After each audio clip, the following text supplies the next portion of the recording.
Guys, welcome back to another episode of the Super Bros podcast. Today, I had the pleasure of sitting down with Chris Gabayan. He's the founder of Gabayan Media, an active duty Army veteran, and most importantly, he's a man of God. I truly enjoyed getting to sit down and learn all about his journey from getting into the military, finding his way out, and eventually starting his own media company in Austin, Texas. I hope you guys enjoy the episode as much as I did. Let's get right into it.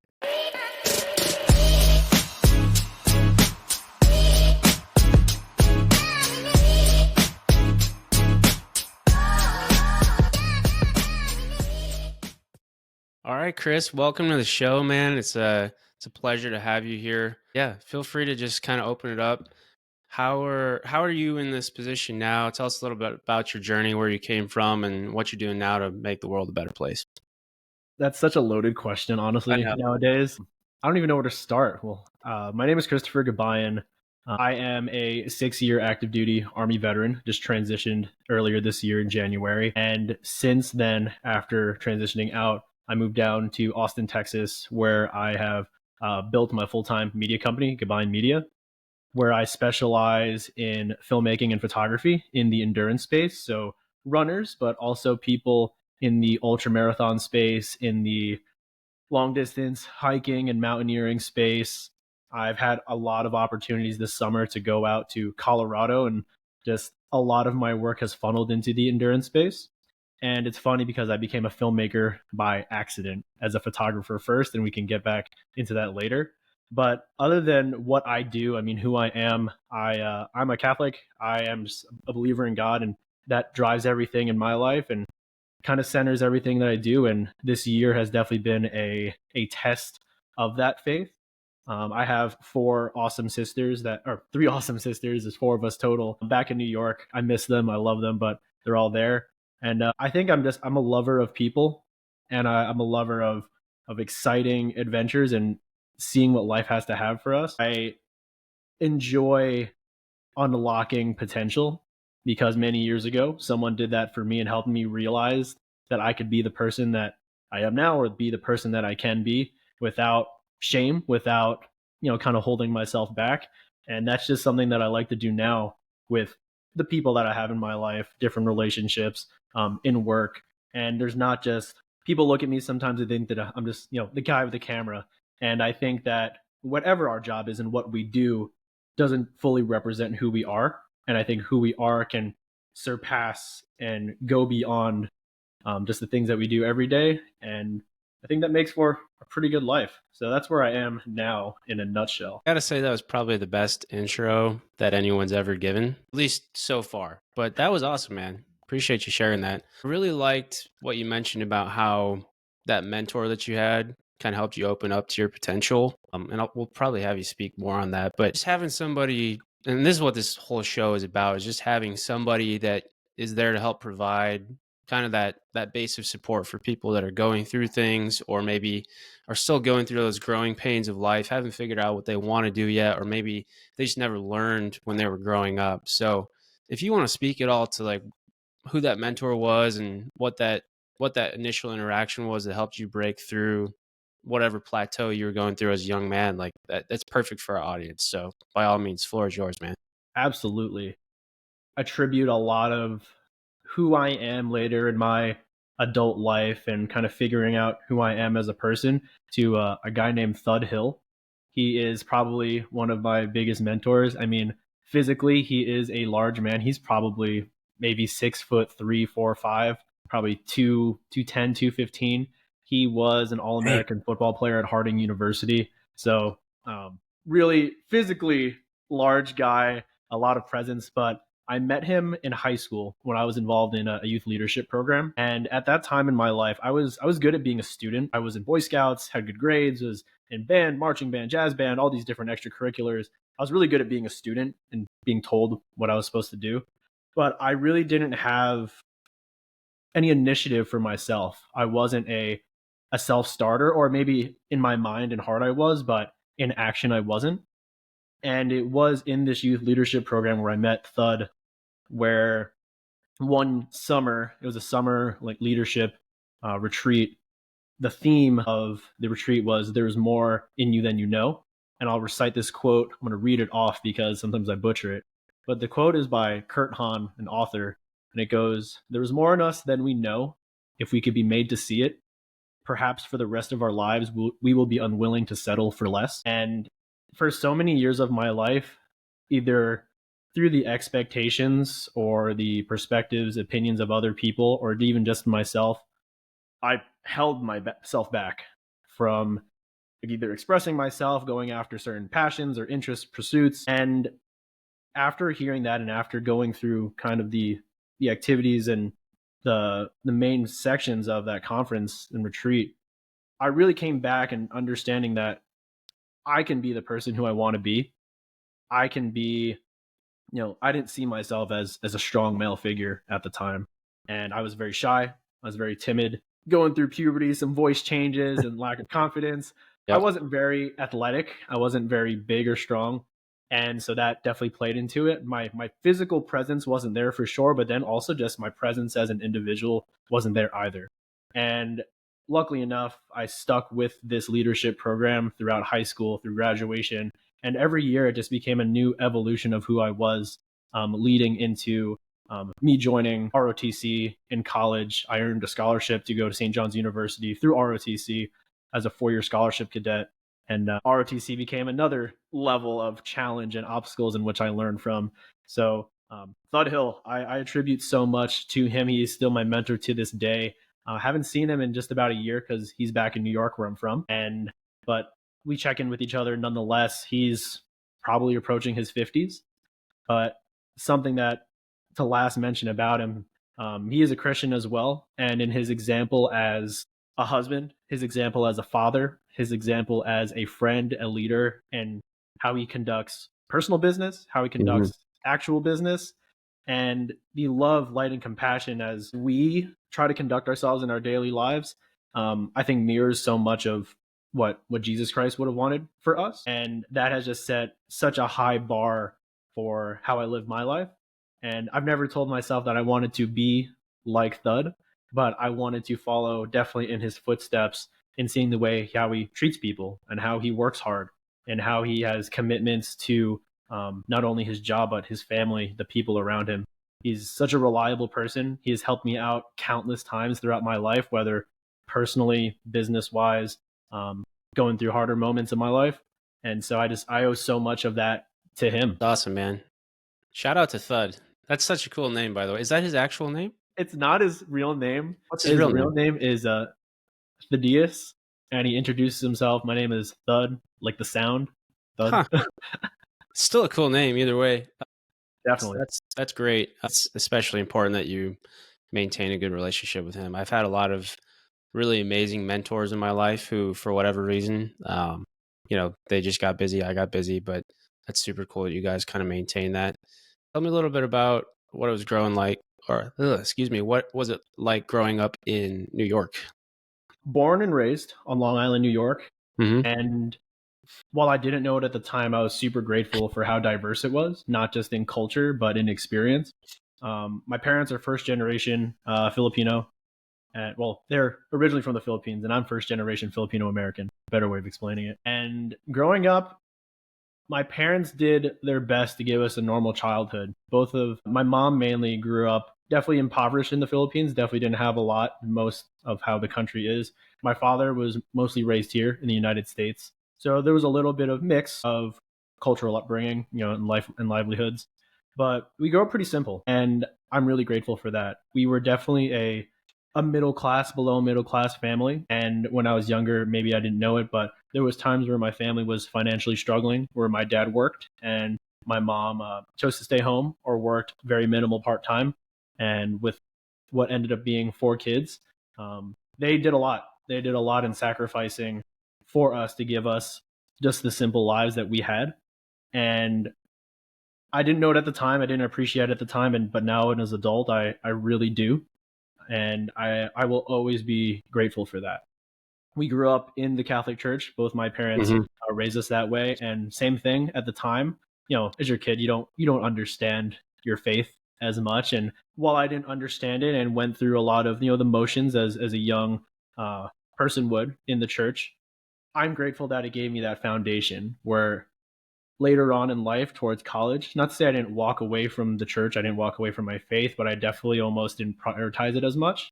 Right. And it gave me the opportunity to almost rediscover my faith, my conviction, and my belief on my own, which I'm absolutely grateful for.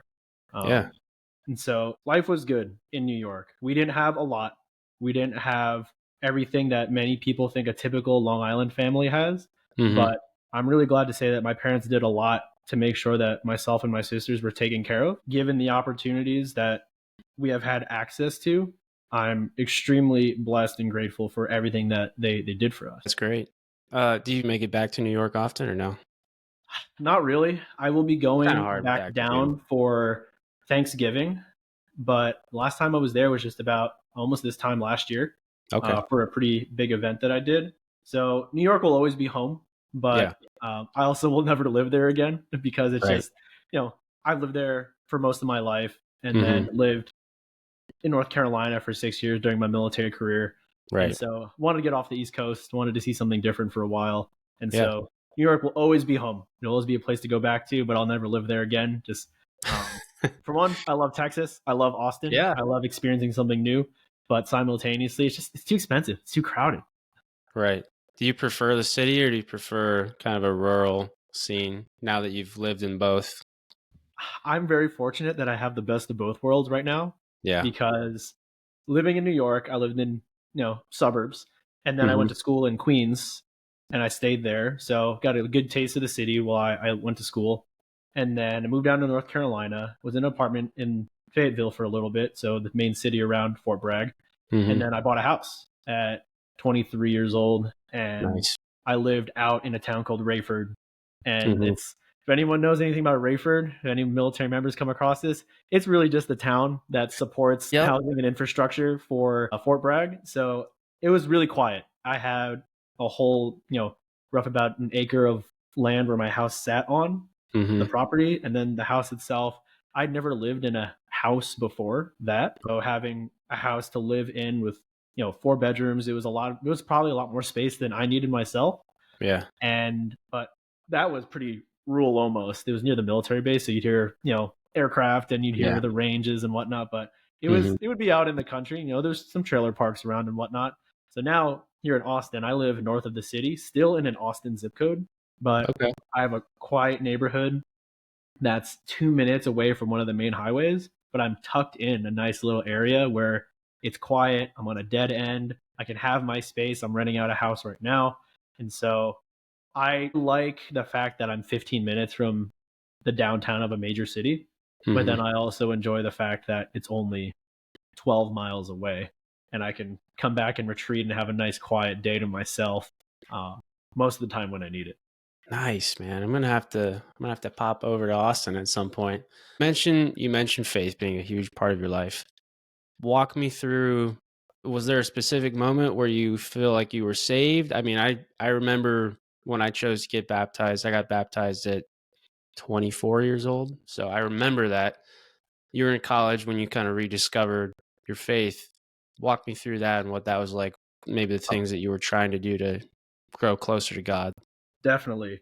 So as mentioned before, I was raised in the Catholic Church with my family, and so I was baptized at a young age. I Mhm. went through all the Catholic sacraments of initiation, through communion and my confirmation. So everything was done at a young age.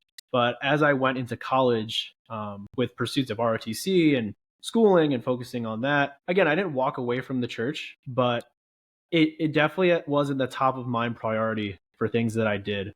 And so sometimes I would skip out on going on mass. I sang in the choir actually for the first semester of college, and because school got so busy, and eventually my girlfriend came to school the next year, and ROTC got so busy, I just felt like I was juggling a bunch of commitments and maybe not utilizing my time as wisely, but also just not investing into my faith because I was so focused on those other things. So again, not walking away, but I feel like my mind had a shift in the priorities and where my time was spent. And I'll never forget this. I want to say it was either junior or senior year. But somewhere in the later, half of college. So for ROTC, we had a field training exercise. So we were away for the weekend. I think it was cold and raining. And when we got back for the weekend, it was Sunday. We probably got back around maybe 2, 3 p.m. on a Sunday afternoon. And one of my roommates, one of the best guys ever, Vinny DeRosa, he's a Mhm.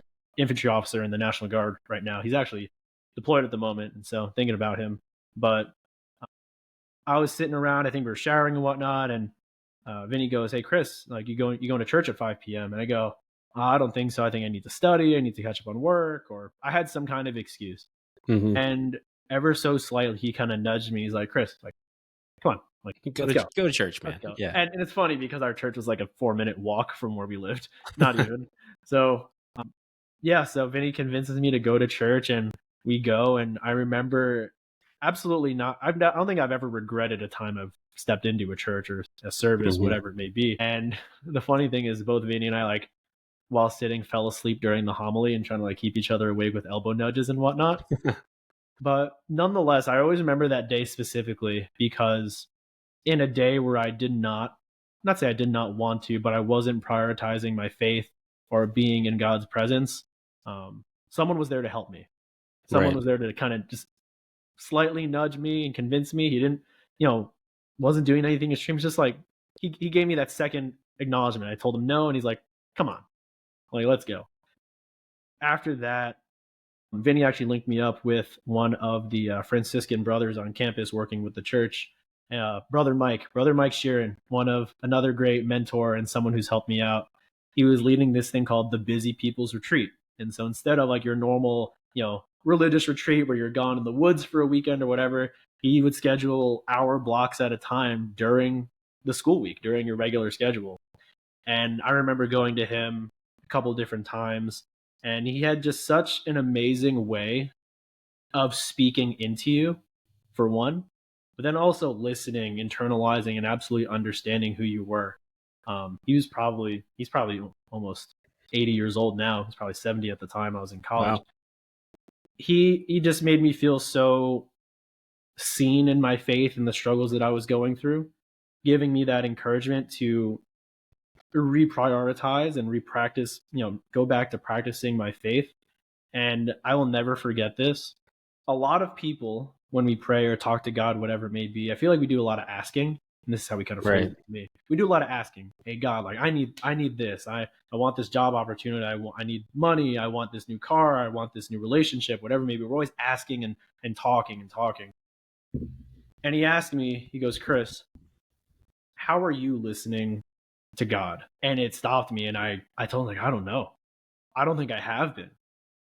There's a lot of asking and a lot of wants, and I don't think I ever took the time to really think about how I listened to him. And that I think that changed my life. Honestly, I think that's Mhm. one of the moments that really brought me back, and it kind of revitalized my relationship with God, because that's what a relationship is. It's not just one sided. And recognizing that God has always been there, and He always will be, and He will Mhm. always provide and be there for us. But simultaneously, you need to open your heart, your eyes, and your mind to the fact that He is there. If Right. you close Him off, you're never going to see Him. You're never going to feel Him. You're never going to hear Him. And I think that again was one of the things that just reignited this spark in me, and understanding that the Lord has always been with me. He's never been gone, but I'm the one who chose to almost leave Him out. And from there, that year of college, I think just my faith has just been revitalized, and I'll never forget that. I will absolutely never ever forget that. That's awesome, man. I think that that is unfortunately kind of a common choice that people make, and they don't even realize it too. I've found that myself included, but the most successful people in life, they tap into the spiritual realm in some capacity, whether it be through Jesus Christ or whoever their savior is, right?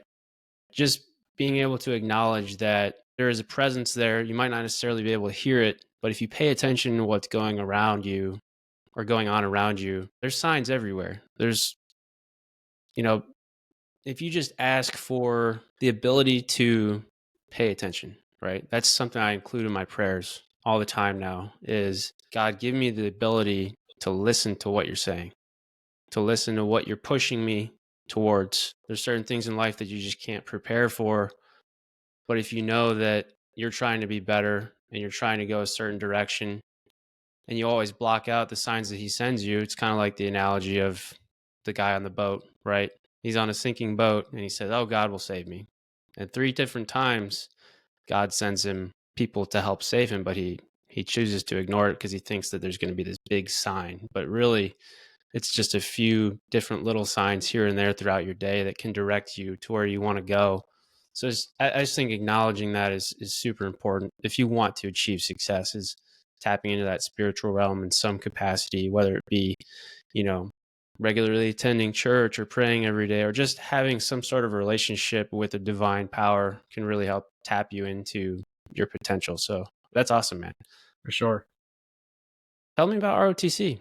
Tell me about Tell me about what was super hard for you about that. I mean, what actually made you want to pursue that route? Because I went to OCS, so I don't have any perspective on that. And I think it's super interesting when I meet people that have been ROTC and commissioned that way. For sure. Giving you the context, I think I give you a little context of who I was when I was younger. I was the last person that you'd probably ever expect to be in the military growing up in terms of like physical presence, who I was, confidence, whatever it may be. I was like Steve Rogers, Captain America, before he was given the super serum. Very much like Nice. that. But I still also didn't even have that like kind of spirit that he did. So Got the I chin attend, though, man. You got the chiseled chin. It yeah, works. I'm trying. People say it, I guess. Yeah. But I attended. If you ever heard of the program called Boy State, it's run by Hmm. the American Legion in every 50 states of the United States. And it's like I think it was a week for me. It was a week ran by the American Legion, facilitated by Marines, and it was my first time ever in a military environment, that kind of immersive military environment where it was only boys, of course, high school age. I think it was 10th or 11th grade, or I think it was junior going to senior year. And I just looked at all of the Marines. It was Marine NCOs, believe it or not, and looking at them, looking at their charisma, looking at their confidence. They were physically fit, and they had this way of captivating attention, commanding and leading, that I selfishly wanted. And after enjoying almost that whole process for a whole week, for some reason, I had this inspiration to join the military. And I didn't know what it was going to be. I was thinking about enlisting in the Marine Corps or the Army or whatever it may be, while simultaneously going to college. Because my parents always told me that the first path, they told me that the only path was to go to college, get my degree, and then work from there. And so knowing that, I thought I could just enlist maybe into the guard or the reserve, and do that part time while I was going to college because I wanted to join the military.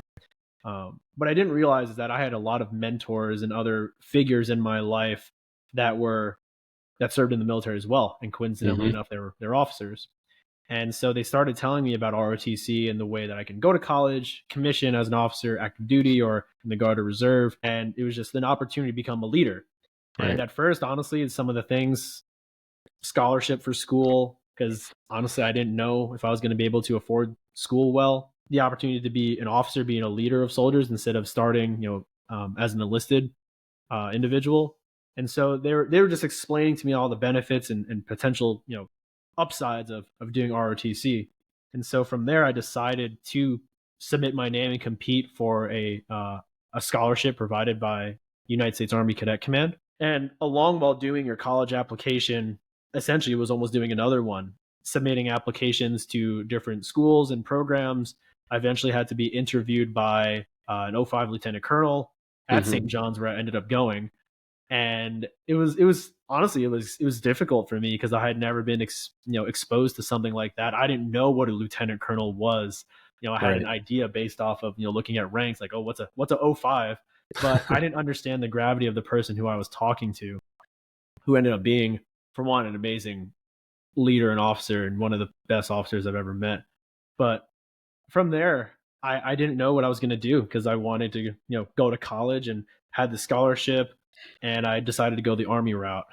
And waiting for college applications to come in. This is January of 2018. Oh, 2014, excuse me, high school. And I'm checking the application every single day after I've submitted it. And all of a sudden, one day, it was during a class of mine, to be honest with you. I checked and we were on the computers, and I just remember getting accepted for a 4-year scholarship to go to school and do ROTC. It was one of the most elating feelings of my life because, for one, I had got accepted and given a scholarship to the program that I submitted to. I didn't think I'd even have a chance. Mhm. And it just meant that I would go to college and not have to pay for school, which was going to be a huge burden on not just me, but my family. Right. And I remember getting that, and I cheered in my chair during class. Fortunately enough, my teacher knew I was competing for that scholarship, and he's like, "Go celebrate." And I went to my guidance counselor's office right away because she had helped me a lot in that process, and I cried. I had yelled and cried because it meant so much to me. Another part of that is being not the most physically fit person. Me and my best friend and I, his name's Brian Lee. He's currently a captain in the Air National Guard. We were both competing for respective scholarships for Air Force and Army Mhm. ROTC. Both just these two young Asian boys from Long Island with a dream, and both of us not being in shape. We had, since we had taken honors and AP classes, we actually had opportunities for like early dismissal or have some free periods at the end. We would take those free periods every day. We went to our gym coach who was competitive in CrossFit, and she would Okay. give us these body weight workouts every single day. And so you would see me and my buddy Brian like outside. We'd run a lap on the track and then do like 10 pull-ups on the football post and do some push-ups and sit-ups and then do it again. And we had no idea what we were doing. We Right. were just trying our best to do our simple initial entry tests for our scholarship applications, and we just worked our butts off. I ended up getting my scholarship. He ended up getting his scholarship, and it was such a great sense of individual accomplishment that I don't think I've ever felt before, because Mhm. it was all, I don't want to say self-made, because of course I had help along the way, but it just seemed so far away, and I had put all my eggs in that one basket to get there. So that process was nuts, and that's why throughout all those different angles of the story, I decided to pursue that route. And while I didn't necessarily want to go to St. John's University initially, it was the school that I ended up picking, and it was close to home. But with my scholarship, it awarded me room and board, so I had to live at school, which was really Mhm. cool. I initially entered college in a physician assistant program. My parents wanted me in the medical field, so pursued the medical field. And after the first semester, I was told, like, hey, you can't do 4 years of ROTC with this 4-year physician assistant program. No one's ever done it, so we didn't know what to do. It's like, okay, so you can either pick staying in that physician assistant program or ROTC. Mhm. ROTC was paying for my school, and I wanted, to pursue this army route. Right. So unfortunately, I had to leave that accelerated program. I became a pre med biology student and continued on with ROTC, which led me to commissioning in 2018 out of St. John's, active duty, and I was a biology major, but Yeah. nonetheless, I commissioned as a quartermaster officer. Nice. Okay. Do you feel like ROTC prepared you well for your active duty experience, or was it just kind of like, "Hey, I'm going in blind"? Because for me, I went in blind. I had no idea what the army was all about. Like, I heard stories. I was like, "All right, we'll find out." So tell me about that.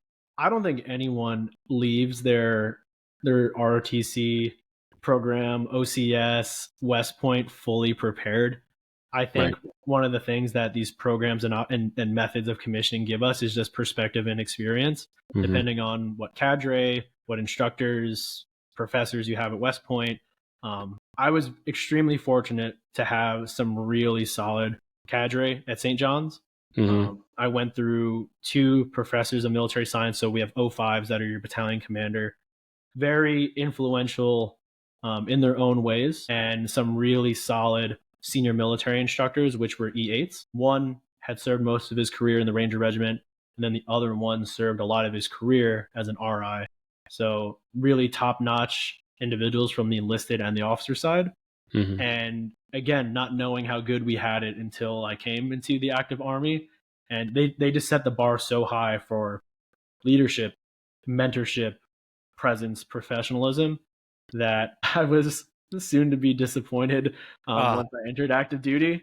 oh, But no. St. John's gave me a really good experience, I think, with how much expectation they put on us, set us up pretty well compared to, you know, peers in your cohort, graduating 2018. And I definitely felt more prepared to take on the work. If anything, it taught us how to work really hard. And of course, no one knows what they're doing when they first commission. Your BOLIC or initial school and whatever service, like, it doesn't prepare you well. It gives you foundational knowledge, but Right. and then you go into standard operating procedures at your unit, and then you mix in all the X factors of, the human problems, the personal problems of being a leader, the art and science of leadership, the doctrine versus, the compassion. Mhm. And St. John's did a really good job of preparing me for those kinds of things, to be able to think well on my feet, to be able to plan really well. And while they did this to us a lot, to kind of, be able to adapt when you get fragoed, when you're someone throws a wrench in your plan. So it was good. I had a good experience. It was hard. It was hard to balance while being a pre-med student in terms of schoolwork and load, but nonetheless, I'll always look back on it as a valuable time spent for sure. Gotcha. Went from ROTC, you went to Fort Bragg. Now, without doing too much or throwing people out that you might not want to be thrown out, and obviously you can make this whatever you want. Yeah. What? Tell me about your experience, man. Tell me about your active duty experience and how it was. I don't know what your progression was. Were you a PL first? Did you do I, platoon time and stuff? I had such a wild career, but it wasn't very unheard of to have a career like mine in the areas that I was in. Okay. So, first and only duty station, Fort Bragg, orders to the 82nd Airborne Division, and I PCS there without going to airborne school because I Yeah. didn't my slot that I was going to into the sustainment brigade wasn't actually a parachutist slot. And Okay. so I was slotted as a platoon leader right away, no staff time, and into a platoon of over 80 people, which was a bulk fuel storage and distribution platoon. And if it weren't for the one of the greatest NCOs I've ever worked with, now Master Sergeant Charles Neal, I probably would have fell on my face. This guy was one of the best people I've ever worked with in the military. Professional, had great foundational knowledge and doctrine, but then also knew where to be a human being when it came to certain things and adapting his leadership when it mattered for certain people. Managing 80 people, 80 person platoon was not easy. Absolutely. Yeah, when you're told, you're going to be in charge of 20, 30, 40 people as a platoon leader, you have that expectation. And going into that, man, I thought I was way in over my head, but now Mhm. Master Sergeant Neal, that guy was rock solid. So spent 9 months as that fuel platoon leader, and was able to go to airborne school and ADMOC, the Air Delivery Material Officer course. So I got rigger wings, and went into a rigger PL position. And right in getting into that rigger PL position, a couple months in, I had actually tore a lot of the ligaments in my right ankle. So while now on jump status, I was Right. injured, and I came into this unit as a new PL who was injured. Mhm. Thankfully, my reputation before that preceded me, and Mhm. people knew I was there to do good work. So I humbly just kind of stayed on the ground. And while there was ruck marching, there was a bunch of jumps that I missed out on. I did my best in the ways that I could. Had an amazing first sergeant, Terry McKnight, spent most of his career in Ranger Regiment as well. An amazing commander, John Gatewood, that had spent some time with Third Special Forces Group.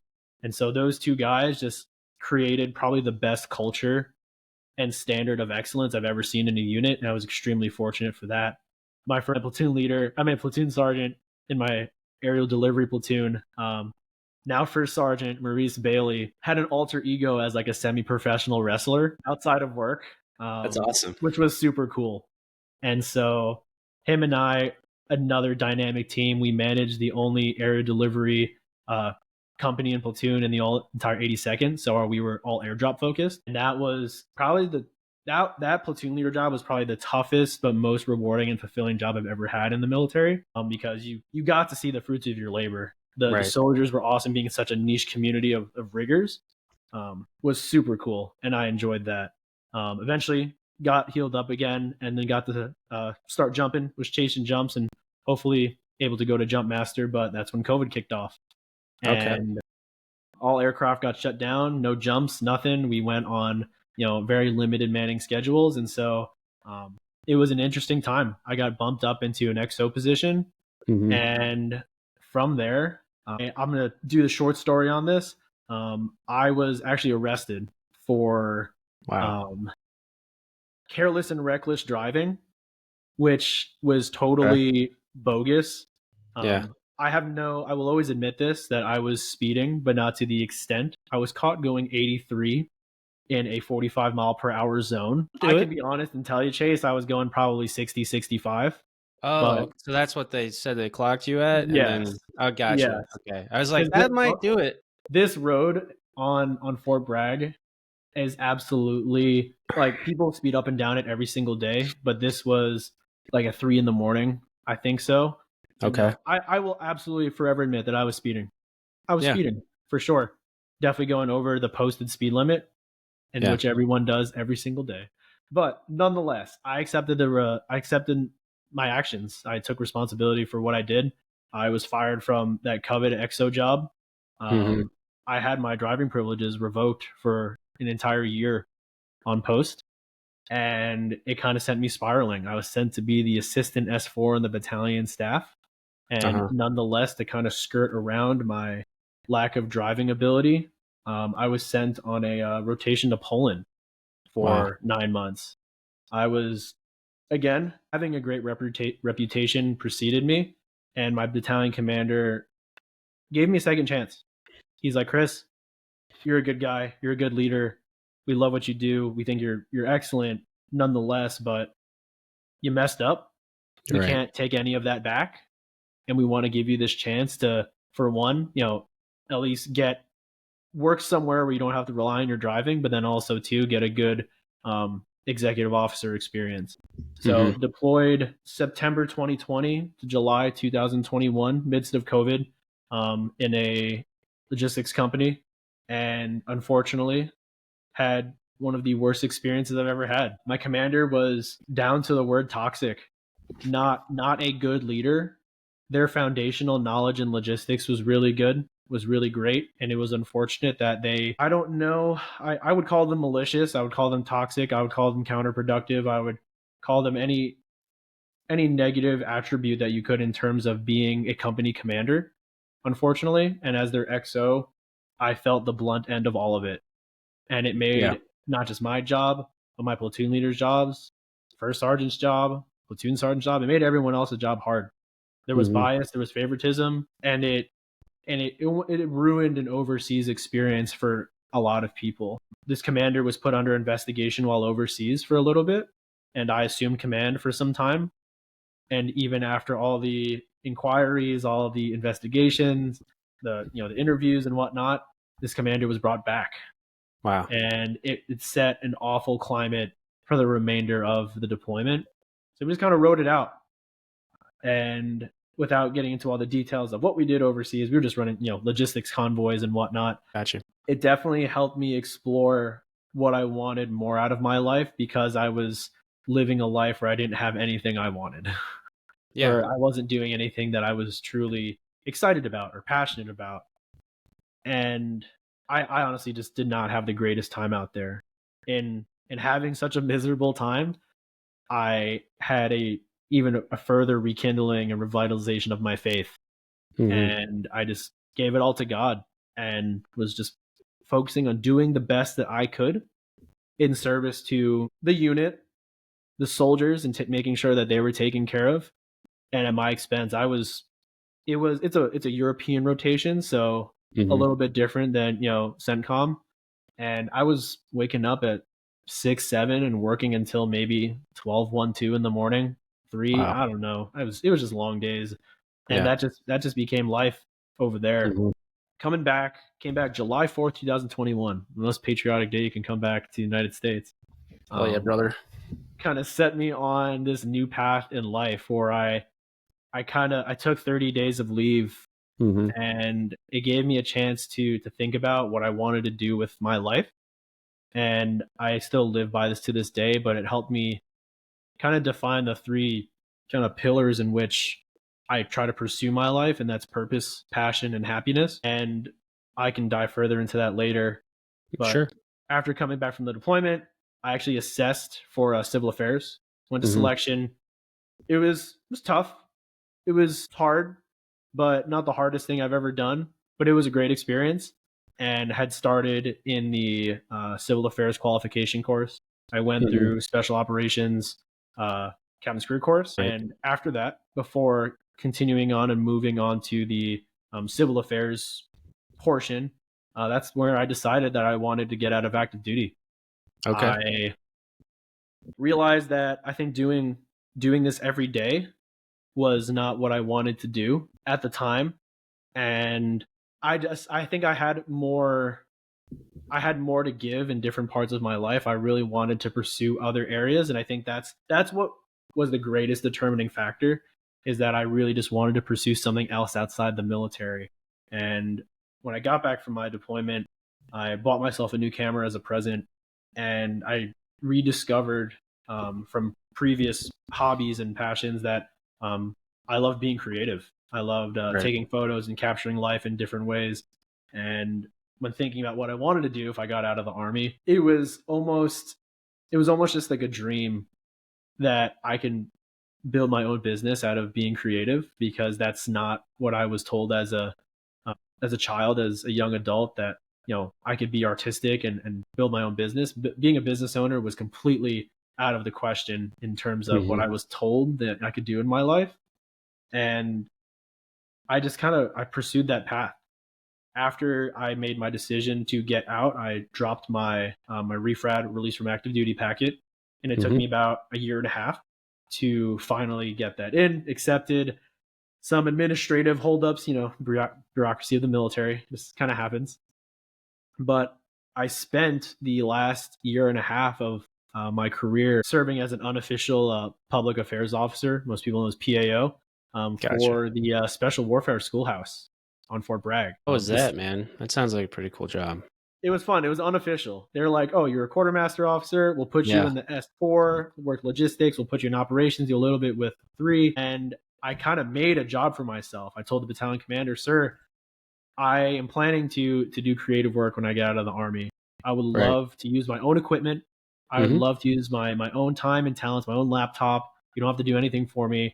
And I said, "Sir, I'm going to shoot my shot here to an Mhm. O5 battalion commander. Yeah. And sir, I'd love to be your PAO. I'd love to capture training. I would love to, go wherever you'd want me to be to capture what is going on in our unit, and be able to illustrate that to you, communicate that to people higher up, and help me help you, and we'll make this transition smooth." And they they brought me on, and it was a great way to transition out. I mean, for one, Yeah. being on the staff of a soft schoolhouse was really nice. Didn't have to wear PTs too often. I got to Mhm. just wear black clothing, or khakis and a flannel a lot. Right. Brought my own equipment out to airborne operations, training out at Camp McCall in the field. It was just such a blast, and it gave me a chance to hone in my skills a little more. Gave me a chance to, I captured ceremonies, retirements, change of commands, and it just gave me this experience to really hone in my skills a little bit more. And simultaneously, in time, well, since my job responsibilities weren't as strenuous or weren't as Mhm. demanding, it also gave me time outside of work to build my business. And it Yeah. gave me a really nice runway to eventually transition out earlier this year, and start off hitting the ground running. That's 6 years or so in a big nutshell there. That's fantastic, man. I love hearing that you were able to kind of set your life up in a way that co-aligned with the goals that you had. I think this is something that I preach to a lot of people that I know, and I'm kind of starting to preach on this channel is like, hey, if you have a big goal, one of the things that you have to hit on is environment and people. Like sometimes you might have to take a chance, or, it might not always be perfect, but set your life up in a way where every possible variable contributes to that goal.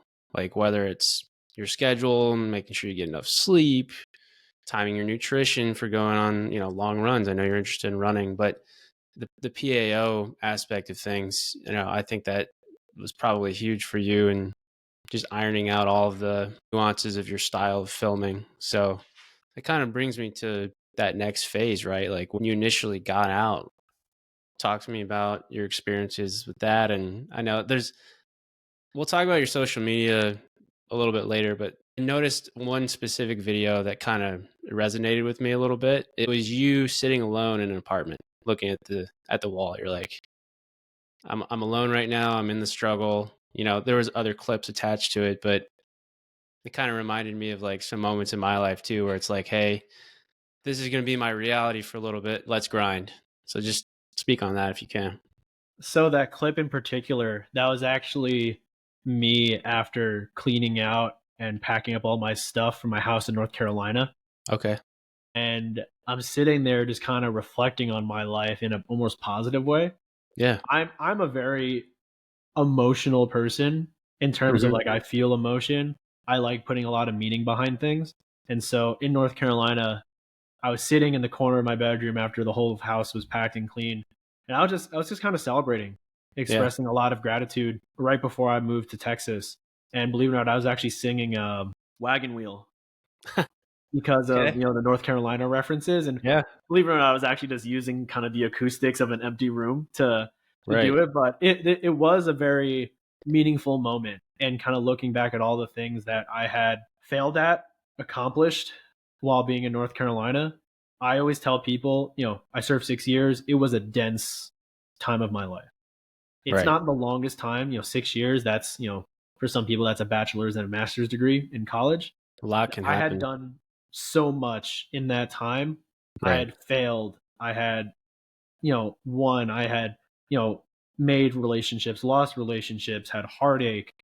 I bought that house.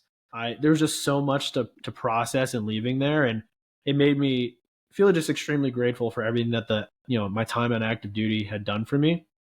But man, let me tell you the feeling of driving away from Fort Bragg in North Carolina for the first time. I was leaving something comfortable. My life has been in Right. stages of just leaving something very comfortable and moving on to the next thing.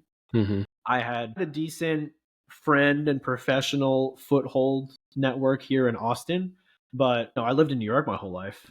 And Hmm. then moving down to North Carolina was a huge culture shock and life change. Never lived on my own before that. And then coming down to Texas, like I, I say this, like I've never had a real job before. Yeah. I was a lifeguard like in college for a little bit, but then I was in the military, and now Hmm. I'm a business owner, and so like I don't know what life is like on the other side, Right. and that was a huge fear that I had, but I prepared myself as well as possible financially. I had a plan of how I was going to approach things when I got to Texas, and I was just going to try to make opportunities for myself by latching on to the people that I knew, trying Hmm. to meet as many people as possible. I like to think I'm a social like introvert or a social extrovert. I don't know, but like I like to keep to myself a lot. Right. If I find I can meet someone, have a conversation. I can do small talk, but I hate small talk. Me But too. once I find the person or a kind of person that I can really latch onto, I love that. I've just been seeking that out ever since I've been here. Yeah. So there was so much excitement, but at the same time, so much worry, a lot of anxiousness about just leaving what was stable. For the first 2 months, it just felt like I was on vacation. It felt like I was on a really long leave. But then a lot of reality started hitting once, you know, I didn't have health insurance anymore, Hmm. where you know, I was now renting my house out of North Carolina, and I had a $13,000 air conditioning bill because my both my HVAC units busted in North Carolina in the first 2 months of being gone.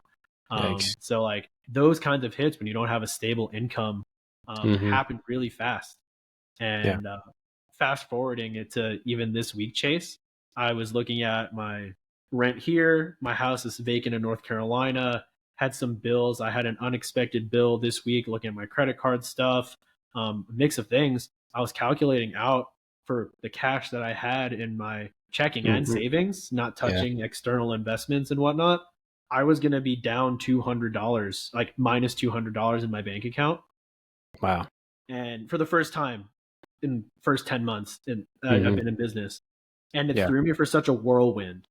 Mhm. $200 in the grand scheme of things, fortunately for me, is not that much money. But Mhm. I was looking at it and I was so bewildered. I'm like, what am I going to do? Right. What am I going to do? And fortunately enough, I prayed over that. And this has been kind of a theme in the highs and lows of this journey outside of the military so far, just praying and praising God in the good times and the bad times. And as kind of we were going back before in terms of talking to God, Mhm. I never really ask for things, but I go, Lord, if if you can help me find an opportunity this week that I can work for to help me stay above water and not have to, go late on my credit card this week, that please, like, give me, just put an opportunity in front of me and let me make that happen. And lo and behold, just yesterday I met with a client and potential client, and we locked in a deal, and it was one of the biggest closes that I've had in terms of media work so Wow. far. And things just kind of happen like that.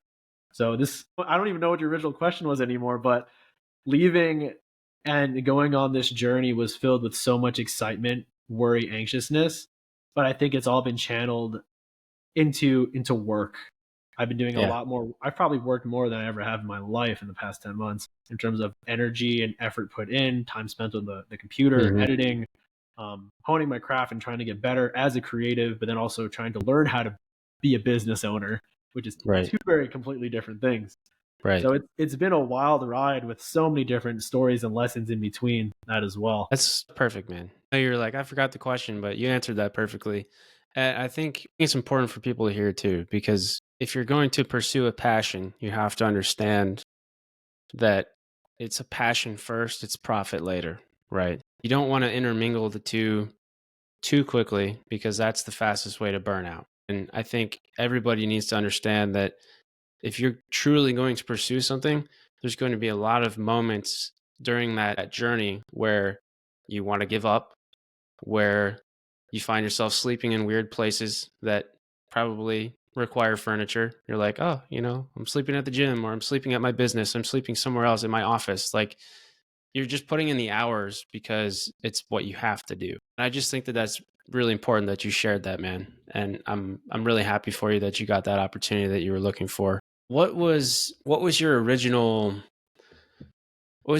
plan when you mentioned that you kind of set yourself up as best as possible when you're leaving the military? For people who are either contemplating leaving the military to pursue a passion, or maybe just leaving something that's comfortable for them.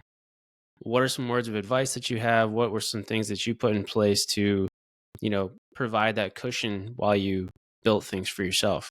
There's a lot there. And I absolutely, where I thought I had a not a perfect plan, but I had a pretty well thought out plan. Hmm. There's definitely a lot of holes in it that I didn't consider and that I didn't Right. plan for even long term. Because your plan doesn't just involve the first 3 months. It doesn't involve just the move down to your next location. It's got to be persistent. And so one of the things that I would say is have an idea of what you want to do and prepare for the risks that you're either going to take Hmm. or prepare to latch on to some kind of stability. And the way I Right. see that is, as someone who, again, is now self employed, I prepared myself financially enough to be able to take on risks where I might not make the same amount of money that I'm accustomed to in the military.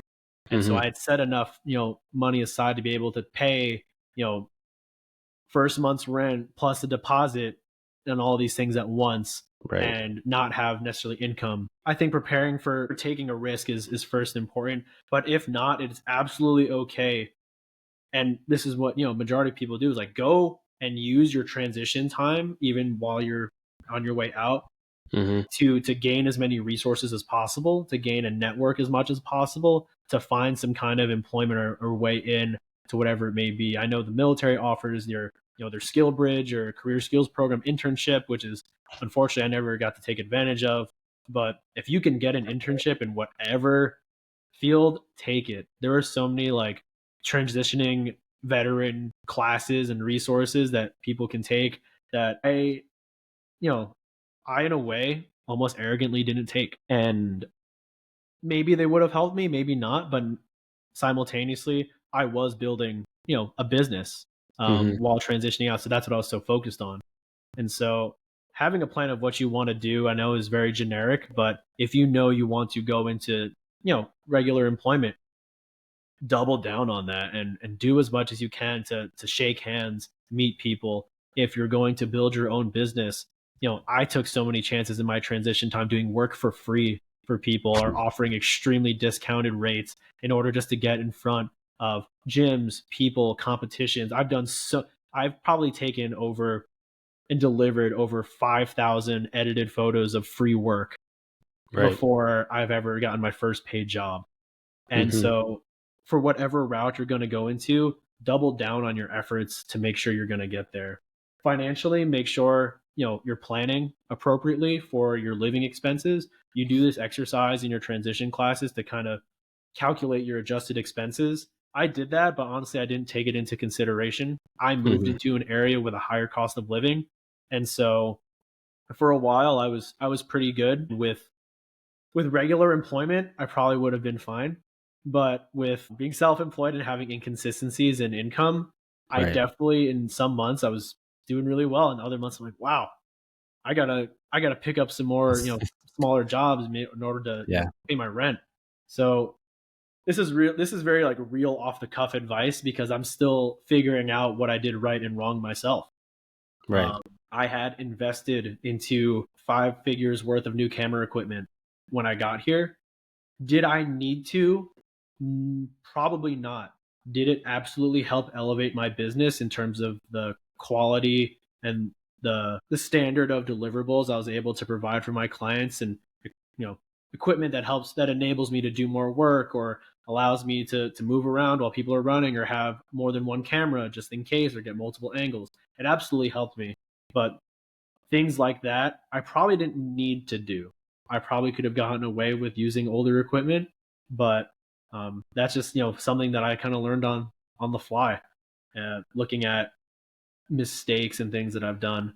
And Yeah. so the last thing I probably would say to someone who's transitioning that doesn't have to do with career or what you're doing at all, but find some sense of community or find people that you can lean on. When I even for the first maybe 4 or 5, 6 months I was here, I was having a really hard time relating to some people around my age because experiences are different, livelihoods are different. You kind of just feel on the outside sometimes.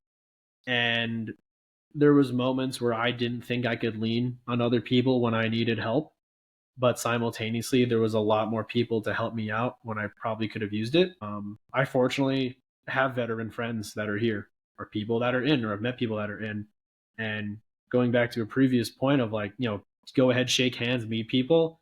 You never know who you're going to meet and you never know who's going to be able to help you. So transitioning isn't easy. And I Right. was someone who was so confident in my plan and what I was doing. And I think business wise, I've definitely made great strides in that area, but I almost think the business, I knew it was going to be hard. I knew building my own business was going to be hard, and it still is hard every single day. Of course. But I didn't realize how hard it was going to be on the personal side of things. Yeah. I definitely miss service. I miss the soldiers. I miss the cool things that you can't do on the civilian side. I miss that sense of being on a team because I work so much by myself, maybe 95% of the time by myself here in this office. And I work 5% with people. And that 5% with people is the best part of the job. Can only imagine, man. It's probably super fulfilling to like see people experiencing those things and being able to capture it too. What were some of the rooms that you put yourself into when you first got to Austin? You mentioned shaking hands, you mentioned networking, reaching out to people that you knew ahead of time. Were there like certain media or content creator meetups that you went to? Like, was it running club? Was it something specific that you benefited from? So, in terms of community and sense of belonging, I definitely dove into run clubs. Hmm.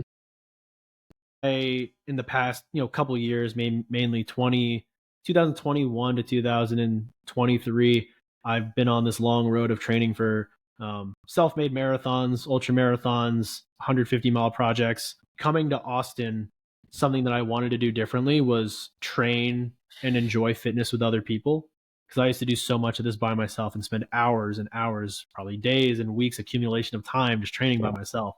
Yep. And after November of last year, after a 150-mile effort, I wanted to come here and enjoy my training again, Hmm. and make fitness something that I wanted to do for the fun of it. And so run clubs definitely, especially here in Austin, can't can't go wrong, because there's a club for everyone, whether you want to be social and have a running aspect to it, or whether you want to run and add a social aspect to it. So shout out to my club, Endorphins Run Club. Definitely a runners run club, but Shout full of out. really great people out here. That has definitely, for one, they've definitely provided me with community, with people, because I see them every Monday and Saturday. I've volunteered to be a pace lead, because everyone knows that feeling in the army when you're left behind on a run, and it's not Hmm. the greatest feeling. Especially. And I wanted to make sure that people didn't experience that, because you come to a run club for community, and there's no community in running by yourself. So Gotcha. there's that. But volunteering, not volunteering, but taking chances on working with other people that have wanted to build in this space. Friends reaching out to me and wanting to do work, and I took the first couple of months, first 6 months I was here, I was doing every single local job that I could, in terms of working, shooting photos with endurance athletes, working with small businesses, um, taking every opportunity I can. But I'm also going to attribute a lot of my success to just word of mouth and Right. producing a good product. You produce a good product and someone posts that on their Instagram, and they share it and people see it. People go, "Oh, Hmm. I want to do something like that too." Yeah. And so people reach out to me. I've been extremely grateful and blessed that I've had sent out zero cold calls or cold messages to people or businesses looking for work, and I have spent $0 on ad spend. Hmm. And I think that it just shows the power of relationships, of doing good work, and just kind of setting a precedent of who you are and what you do. Especially as a business owner, I think who you are and what you do is making sure that those are the best, and kind of going above and beyond the standard of business nowadays. I think the bar to be good and exceptional is low almost. And so just kind of being a good person, or cutting someone, that's a little deal that allows you to work with them. Um, just kind of made for the success I found so far. And Gotcha. I've been extremely blessed and thankful for that, because um, I know there's a lot of people cold calling and messaging out there that don't find luck. And so good work, being a good person and doing good work, I think will always come back to you, and making sure that your relationship and how you treat people, especially, will carry you so much further than just having a flashy business commercial, or having the right hook and lines on Instagram. So I've Right. been I've been really thankful for that. It's been a journey. So many things in between. Yeah. Well, I want to touch on your, I believe was it the Endure project? Endure More project? Project Endure. Project Endure. Okay. Let's touch on that and just take a quick break. Sure. Okay. Turn my mic. All right. We are back from a quick break. So, left off on your initial journey. I'm going to pull up your Instagrams here real quick. Okay. So, Project Endure. Tell me all about that. I saw it briefly when I was kind of going through social media, but I wasn't sure what it was. So feel free to speak on Absolutely. that. Was this something you discovered or you kind of started to create while you were going to run clubs? No. So Project Endure is actually a business that was started by a dear friend of mine. His name is Joe Rinaldi, and one of my best friends, one of the greatest people I've ever met. But Project Endure, as a business itself, is a coaching platform for fitness, mindset, and business. But I had met Joe over social media a couple of years back when we were working with a brand together, and we just developed a really good friendship. And I think having similar pursuits, having similar interests in the just the development space of personal development and helping develop others, We just bonded really well. And his background, he is a former doctor of physical therapy that started coaching people on the side and turned his passion for helping others and coaching people into a full-time business. And so I've actually become, I'm associate coach of Project Endure, where I coach ultra endurance athletes and some mindset clients. And it just gives me an opportunity again to kind of help be intentional and be able to speak into people's lives. Most of the people that I've worked with have been ultra endurance athletes, and I've helped people get to their first 50K race, their first 100K race, their first 100-mile race, and showing them, of course, how to get there fitness wise. But then also, a lot of what we do in the ultra space is all mental, and well, not all mental, but a good part of it is mental. A lot of it is and mental, yeah. and so kind of catering your mindset of going through the training, helping them stay accountable, but then also kind of reining them in and pulling back if they're getting a little too over ambitious that could potentially injure them. And on the mindset side, kind of just helping people if they're stuck in one area to grow into another. Think about, NCO or soldier development in the Army Right. and turning that into a more formal process of identifying a problem area or problem set in someone's lives and helping improve them in that area because they want to. It's been a great Project Endure itself has been great because I also have Joe as a business coach formally, but Right. nonetheless, it's a great check-in. We talk every 2 weeks now at this point to just kind of checking on each other, but then also, him as my coach formally helps me build what I'm doing with Gabayan Media. Mhm. And if I did not have Joe, I say this, I probably could build my business by myself. However, I look at my time with Joe as a catalyst to what I've been able to do through the accountability, through the perspective on what is he's provided me, and then Mhm. also just in terms of perspective, providing a different angle of opinion on certain matters, business practices, to kind of get me to the next level. Right. And on the greater scale, Project Indoor is a community of people. I was on the first cohort of team indoor athletes, where a bunch of endurance athletes come together, and we spent a whole year together, talking to each other every 2 weeks about our endurance and athletic pursuits, and being able to share those struggles, those wins together, whether that's physically, mentally, personally, emotionally. Because I had friends training for Ironmans, full distance Ironmans. I had me in the ultra space, other friends training for fast marathons.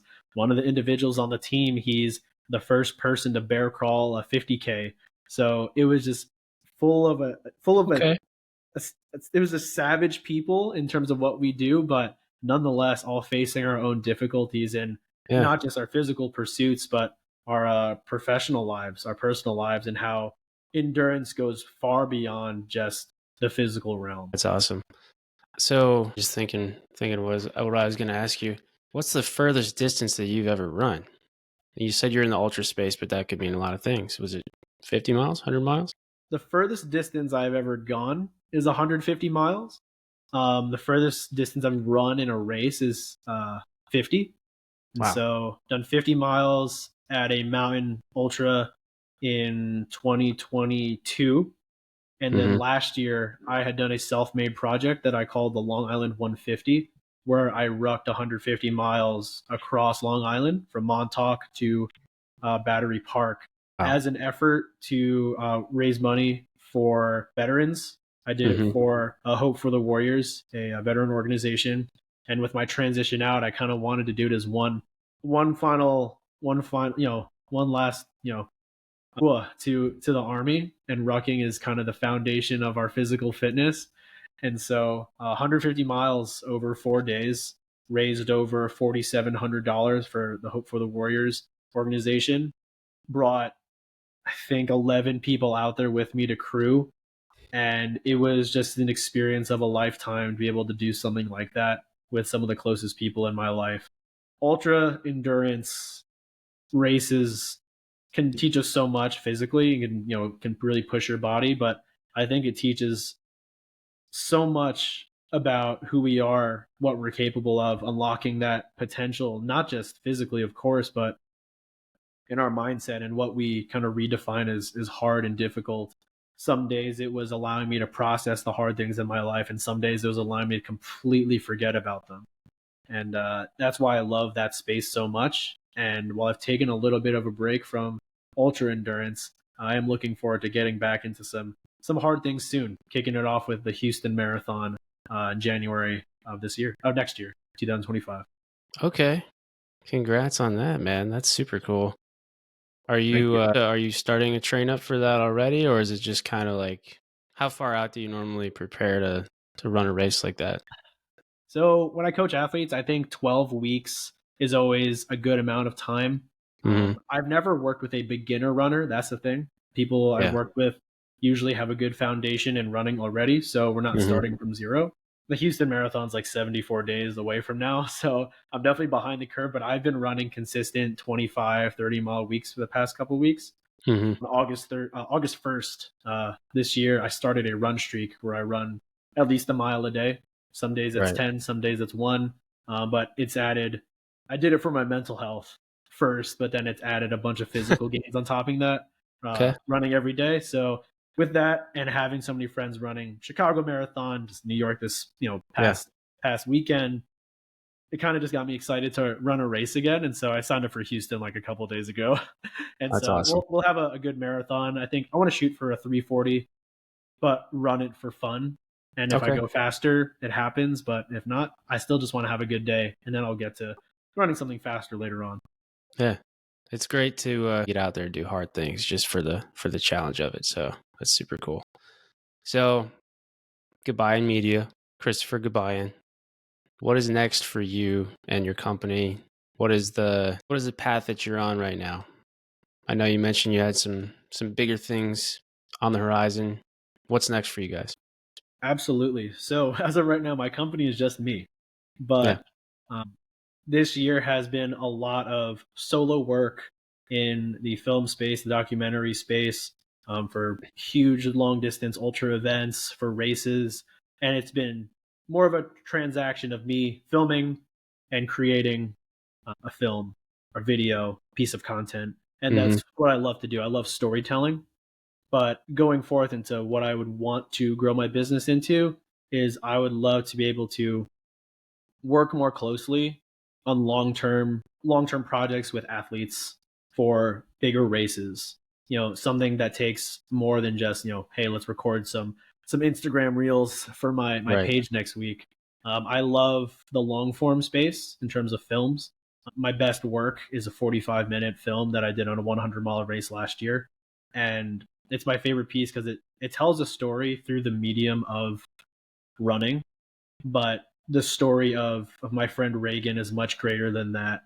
And I think that's what I like to do in my storytelling is really dive into who a person is and what makes them do what they do. What's their why? What's their reason for doing whatever it is they're going to do? And working with them to tell their story, but then also, from a media business perspective, work with people long term in terms of content, social strategy, in order to grow them in whatever pursuit. Mhm. For the first time this year, I was the video and media lead for a race company, not just working with an individual. And so I'm currently in talks of becoming their creative director. And so having a little bit more stake in the direction of their media work, and not just creating a video for them, but content, social strategy to grow their platform. Right. The person that the opportunity that I just got this week, they're a run coach, and hopefully working with them to grow their platform to extend their reach into what they do.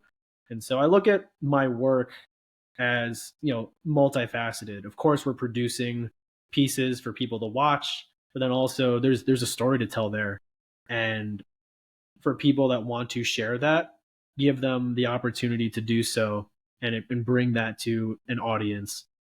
Not just hey, run 100 miles because it's cool, and they not just run a Right. marathon because it's hard. It's what are you running towards? What are you running from? What are you running to create? Are you running to forget something? So much in the endurance space, I think it's so special. And so being more integrated with athletes, brands, or companies in order to help illustrate their story Mhm. at a more deep and diverse level than just one-off pieces of content here, one films Right. here and there.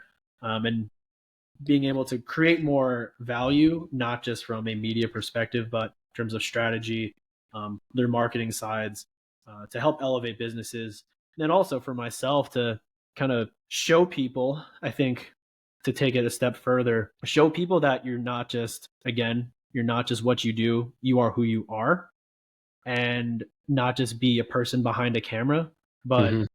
being someone who brings positivity, light, value to whatever space that they're in. At the race that I had worked on as the media lead, I had the opportunity to meet so many incredible people.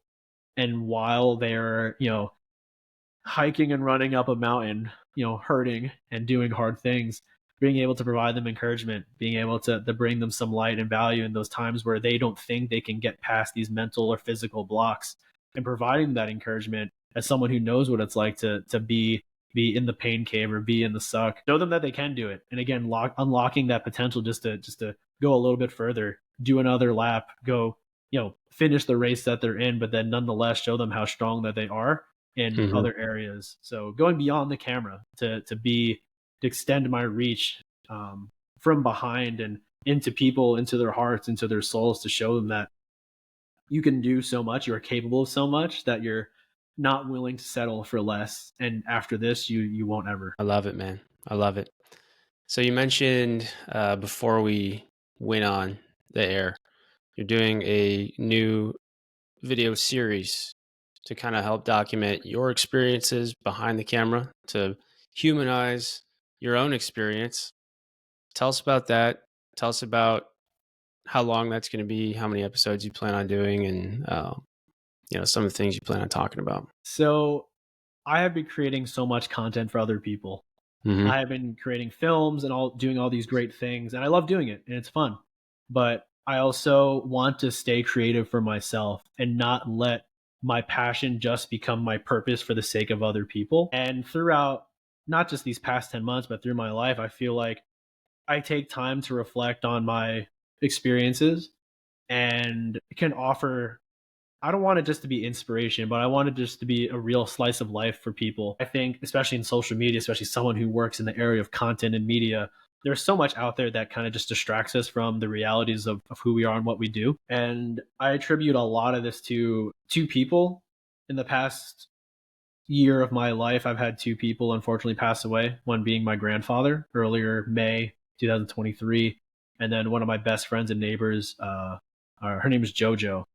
And those two people were some of the the kindest, warmest, loving people I've ever met. And at their funerals, at their services, no one talks about social media. They didn't have, social media except for like a Facebook page. Hmm. And their love and their light in their life wasn't expressed all just through a digital means.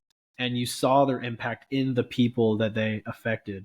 And one of the things that I loved about them was their ability to kind of share their experiences and stories. And while I'm trying to get better at that myself with the people around me, I do think that there's, I think some of us have a responsibility or feel this responsibility to kind of get back to what's most important. Here you and I are talking, 2 days after the election, Yeah. and yes, it's a big controversial topic, whether you supported one side or the other. But nonetheless, I think I had posted this on my story. One of the most important things that happens, or one of the most important things for us, is like, years from now, 4, 8, 12, 20 years after, different presidents have changed out in your life, to your people, what matters the most is your character, your integrity, how you treated people, how you made them feel, and the moments that you've shared with others, the relationships that you built. And so like let's not be too overly concerned with the things that we really can't control, and focus on the lives, the communities, our loved ones around us, and doing better that way. And I want to be able to take those reflections, those ideals and values, and share them with whoever wants to see it. I don't want to blow up and grow from it, but I have met a lot of great people over social media platforms that I think we just need again, another just real slice of life. I want to be able to share the fact that, I was going to be negative $200 in the hole this week. I want to Uh-huh. be able to share my stories of God's intervention with people. I want to be able to share the praises that I've been able to celebrate. I want to be able to share also the media adventures. I've gone on, half this summer, I've gone on a bunch of trips where I was gone from Austin. I was in Colorado climbing mountains and running at night and all over the place. And I want to be able to share those experiences with people that want to see it. And because social media is so integrated into our lives nowadays, hopefully reach a new friend, maybe reach a new client, or reach just someone that maybe benefit from this. Because a lot of people look at my life, they look at my running, they look at my filming and my work that I do, and they think that I'm the happiest person ever, which I'd like to say that I am a pretty happy person, but there's also days where it is hard, where I Right. was depressed in the middle of July, and that's what helped me, prompted me to start this run streak. I Mhm. have struggled with self doubt in my work. I have struggled with being an entrepreneur, struggled with my faith and what I'm doing. And everyone always just looks at social media as a highlight reel and saying like, "Oh, this person's God." It's like, guys, I don't have everything. Don't have I all have a the lot, answers. but Right. I'm far from complete. I am far from the prime example, and I want to be able to show that reality, that real side of my life to people, and whoever wants to be there for it. That those are the people that I want to keep around, not just people that are going to hype me up for all the great things, but be there for also the hard moments. So the idea Awesome. now is one 60 to 90-second video a week, just so I can make it approachable. I'm not very good at making content. Well, I'm not very good at consistently making things for myself. And Mhm. so, much like my daily run streak, I want to make it a weekly video streak just to be able to share things. I already have a bunch of topics and conversations that I want to share.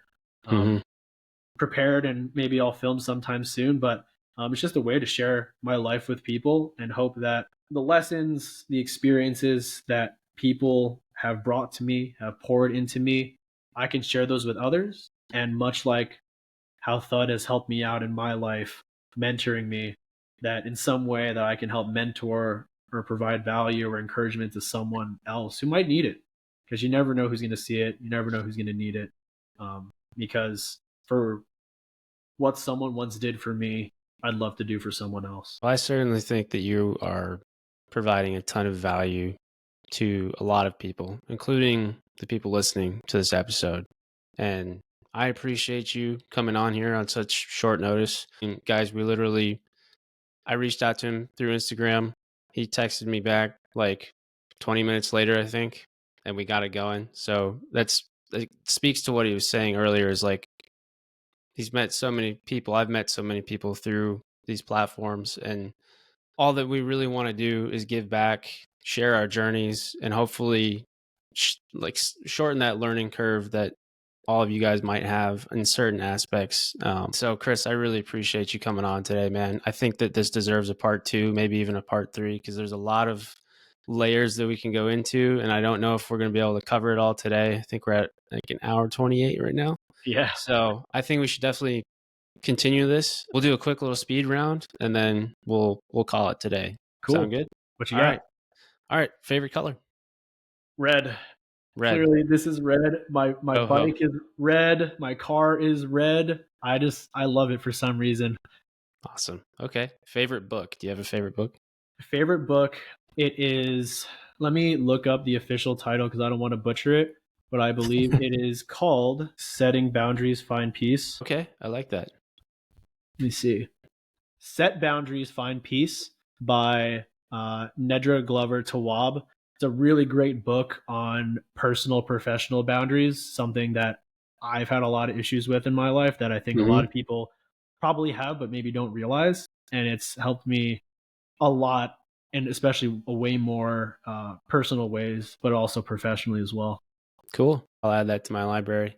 And then finally, if you have one piece of advice for somebody who is on a similar path as you, maybe who wants to get into media creation, content creation, starting their own company, or just having the courage to step out of their comfort zone, what would it be? There's so much I can say. There's so much. Let me That's why there's a part two and a part three, Yeah. brother.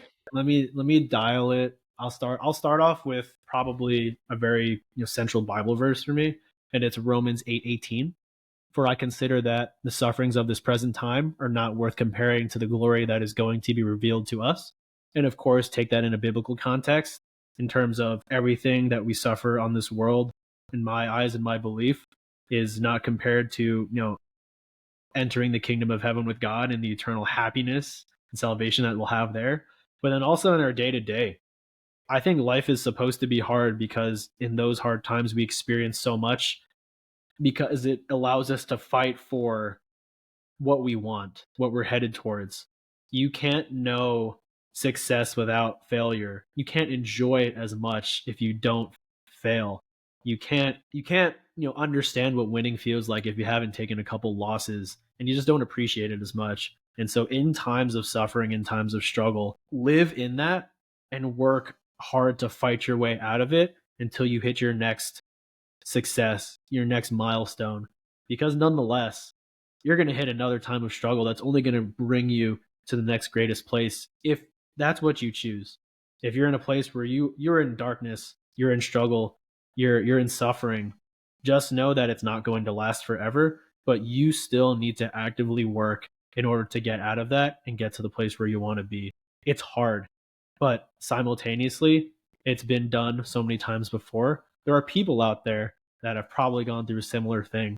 And so if you're there, continue fighting strong as much as you can. Find people that can be there to help you, to guide you, to lend you a hand through it, and be grateful for that time because it's going to teach you so much more about yourself than if things were just great all the time. I love that, Chris.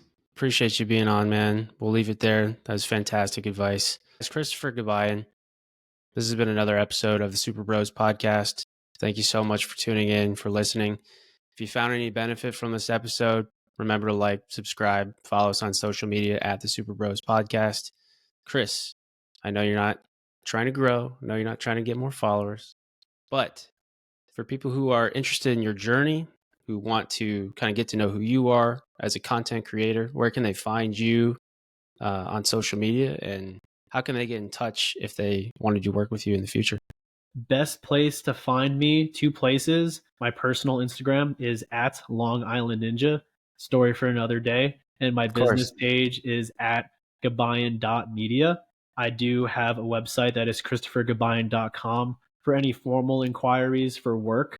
I would love if you contacted me through there, but because DMs on Instagram can get lost sometimes. And so prefer the website rather than the business page DMs. All right. Well, Chris, I look forward to part 2 and potentially part 3 after this. So thank you again for coming on. And until next time, guys. See ya.